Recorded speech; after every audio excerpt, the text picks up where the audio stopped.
Hey guys, welcome to physics in playground. तो अभी देखेंगे chemical properties of carbonyl compound. बहुत इंपॉर्टेंट है ये। 5 से 6 मिनट लगेगा और आपको 1 से 2 क्वेश्चन दे करके चला जाएगा, ठीक है। तो एक बार अच्छे से आप भी पढ़ लेना, एनसीईआरटी बुक उठा करके एक बार अच्छे से सारा कुछ देख लेना। अब देखो, देखते हैं, स्टार्ट करते हैं। एल्डिहाइड और केटोन, ठीक है। केमिकल प्रॉपर्टीज़ एल्डिहाइड केटोन के साथ ऐसे ऐसे रिएजेंट मिलते हैं तो क्या क्या प्रोडक्ट मिलती है वो हम जानेंगे। अगर हम लोग रिएक्ट करवाते हैं HCN के साथ तो हम लोगों को क्या देखने मिलता है, साइनोहाइड्रिन, ठीक है। क्या मिलता है, साइनोहाइड्रिन। तो ये याद रखना, ये स्ट्रक्चर एनसीईआरटी में दे रखा है। H+H2O पानी पिला दो उसे तो हम लोगों को मिलता है एसीटल, और ROH दे दो तो हमें मिलता है केटल, ठीक है। तो एसीटल और केटल की फॉर्मेशन होती है एल्डिहाइड से, क्लियर है, और केटोन से, ठीक है। केटोन से केटल और एल्डिहाइड से एसीटल। H+H2O और H+ROH देते हैं हम लोग, ठीक है, रिएजेंट में। अमोनियम डेरिवेटिव डाल देते हैं तो हम लोगों का product R2C double bond NZ, R2C double bond NZ। यहाँ से क्या होता है ना, यहाँ से N रिमूव हो, H रिमूव हो जाता है, बाकी जा कर के NZ कनेक्ट हो जाती है, क्लियर है। अब फिर आता है हम लोगों का टिशेंको रिएक्शन। क्या आता है, टिशेंको रिएक्शन, ठीक है। तो टिशेंको रिएक्शन में क्या चीज़ होता है, when carbonyl compound react with AlOET का होल 3, ठीक है, मिलता है तो हम लोगों का क्या फॉर्म होता है, ईस्टर, ठीक है। किसकी फॉर्मेशन होती है, ईस्टर की, क्लियर है। Given by all aldehyde, given by all aldehyde. तो हम इसे क्या बोलते हैं, हम इसे बोलते हैं टिशेंको रिएक्शन, क्लियर है। देख लेना, ये जेईई मेंस वालों के लिए ज़्यादा इंपॉर्टेंट होता है, नीट वालों के लिए ये नहीं पूछा जाता है। तो इसमें इंपॉर्टेंट क्या है, इसमें इंपॉर्टेंट एसीटल केटल देख लेना कैसे फॉर्म होता है, अमोनियम डेरिवेटिव्स देख लेना, साइनोहाइड्रिन देख लो, HCN अगर कार्बोनिल कंपाउंड में डालते तो क्या होता है, क्लियर है। बस इतना ही कुछ है, सिर्फ देखना है, ज़्यादा कुछ रटना नहीं है इसमें। ये सबसे ज़्यादा इम्पोर्टेंट है इस चैप्टर का, जो सबसे हॉट टॉपिक है ना ये है। अगर हम लोग रिएक्ट करवाते हैं कार्बोनिल कंपाउंड को alpha hydrogen containing carbonyl compound give aldol reaction, aldehyde without alpha hydrogen give Cannizzaro reaction. तो याद रखना, अगर अल्फा हाइड्रोजन रहेगा कार्बोनिल कंपाउंड में तो वो अल्डोल कंडेंसेशन देगा, और विदाउट अल्फा हाइड्रोजन रहेगा तो वो क्या देगा, कैनिजारो रिएक्शन देगा, ठीक है। क्या देगा, कैनिजारो रिएक्शन।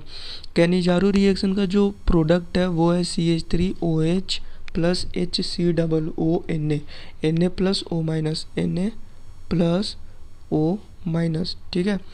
ये है final product of Cannizzaro reaction. और अल्डोल कंडेंसेशन का फाइनल प्रोडक्ट क्या है, alpha beta unsaturated aldehyde, alpha beta unsaturated aldehyde. ये देख लो, ये आप लोगों का final product of aldol condensation. तो अल्डोल कंडेंसेशन में मिक्स्ड अल्डोल कंडेंसेशन पढ़ लेना और नॉर्मल अल्डोल कंडेंसेशन पढ़ लेना, ठीक है। कंडेंस्ड नहीं पूछा जाएगा, सिर्फ मिक्स्ड और नॉर्मल देख लेना, और प्रोडक्ट याद रखना, ठीक है। मैकेनिज्म वगैरह भी देख लेना, पहले भी बताया मैकेनिज्म इसका इंपॉर्टेंट है। अल्फ़ा बीटा अनसेचुरेटेड एल्डिहाइड मिलता है अल्डोल कंडेंसेशन में। कैनिजारो रिएक्शन में जेईई एडवांस और AIPMT 2015 में भी पूछा गया है, बहुत बार जेईई मेंस में भी पूछा गया है। कौन सा ऐसा, which of the following reaction do not have carbon carbon bond, ठीक है। कार्बन कार्बन बॉन्ड किसमें नहीं होता, तो वो होता है कैनिजारो रिएक्शन। कैनिजारो रिएक्शन में CH3OH आपको देखने मिलेगा फाइनल प्रोडक्ट में, C एक साथ कनेक्टेड नहीं रहते हैं, ठीक है। कैनिजारो में ये याद रखना, ऐसे करके क्वेश्चन पूछते हैं वो लोग। अब जो है वो है क्लेमेंसन रिडक्शन। क्लेमेंसन रिडक्शन बार बार मैंने जब प्रिपरेशन ऑफ अल्केन का लेक्चर डाला उसमें बता दिया। तो इसे क्या कहते हैं, कार्बोनिल कंपाउंड रिड्यूस करता है, रिडक्शन होता है in the presence of ZnHg और कॉन्सेंट्रेटेड HCl, तो फॉर्मेशन होती है अल्केन की, इसे हम लोग बोलते हैं क्लेमेंसन रिडक्शन, ठीक है। When carbonyl compound reduced in the presence of zinc और मर्क्यूरी, ठीक है, ZnHg mercury concentrated HCl, it gives alkane, ठीक है, और the final product is alkane, clear है? तो उसे हम लोग क्या बोलेंगे, this reaction is called Clemmensen reduction. और कार्बोनिल कंपाउंड को रिड्यूस करवा दो, ये भी बहुत बार बता दिया, लिथियम अल्मोनियम हाइड्राइड डालते हैं तो रिडक्शन होता है। और रिड्यूस करवाओगे कभी भी, एसिड को रिड्यूस कराओगे तो वो कार्बोनिल देगा, कार्बोनिल को रिड्यूस कराओगे तो अल्कोहल देगा, अल्कोहल को रिड्यूस कराओगे तो वो अल्केन दे देगा। ठीक है, 3 डिग्री अल्कोहल को रिड्यूस कराओगे तो वो अल्कीन देगा, 3 डिग्री अल्कोहल को रिड्यूस कराओगे तो वो अल्कीन देगा।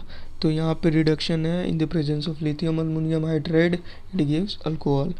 ग्रिग्नार्ड ऑक्सीडेशन देख लो, ऑक्सीडेशन है तो एसिड दे दिया, ग्रिग्नार्ड रिएजेंट अल्कोहल दे देगा फाइनल प्रोडक्ट NH2 NH2। ये भी वुल्फ किस्नर रिडक्शन, ये मैंने अल्केन में भी बताया था, method of preparation of alkane, Wolff Kishner reduction. ठीक है, वुल्फ किस्नर रिडक्शन क्या होता है, जब कार्बोनिल कंपाउंड NH2 के प्रेजेंस में अल्केन देता है तो उसे बोलते हैं वुल्फ किस्नर रिडक्शन। ठीक है, यहाँ पे भी रिडक्शन होता है। तो ये देख लो। अब इसमें इम्पोर्टेंट क्या है, इसमें इम्पोर्टेंट है वो बता देता हूँ। इसमें इम्पोर्टेंट देख लो, इसमें इम्पोर्टेंट याद रखना, अल्डोल कंडेंसेशन ये याद रखना। ठीक है, कैनिजारो रिएक्शन, क्लेमेंसन रिडक्शन और वुल्फ किस्नर रिडक्शन। बाकी ये रिडक्शन ऑक्सीडेशन ये सब आपको आना चाहिए। ठीक है, नॉर्मल चीज़ें है। सो ख़त्म होता है यहाँ पे। Thanks and best of luck for your exam. Carbonyl compound भी यहाँ पे कंप्लीट होता है। मिलते हैं नेक्स्ट क्लास में।